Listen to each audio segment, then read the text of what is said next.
Ert þú feministi, Diljá? Já, ég er jafnréttissinni. Þannig ekki feministi. Ég aldrei sérstaklega skilgrætt mig sem feminista. Það er bara því að þegar ég, þetta fólk sem hefur verið yfirlýstir feministar, kannski ekkert fólk sem ég hef tengt neitt sérstaklega við.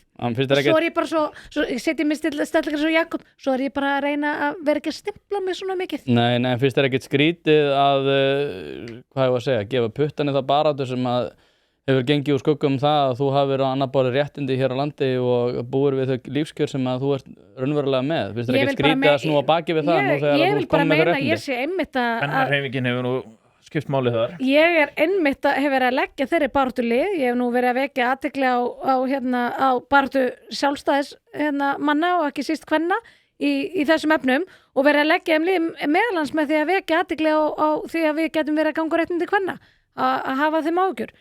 Ég hef verið að taka upp meðal annars málefni sem að fór fyrir brjóstu einhverjum sem er kynfæralimlesting sem að er málefni sem að við höfum verið að berjast gegn í þróunarsamvinnu og ég vakti máls á því að við getum og höfum þetta gripið til ráðstafana af því að við getum farið að sjá slík tilfelli hér á landi.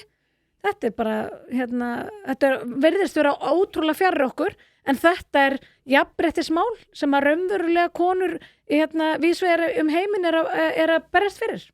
Ótrúlegt en satt. Já, strákar. Guð blessi. Guð blessi,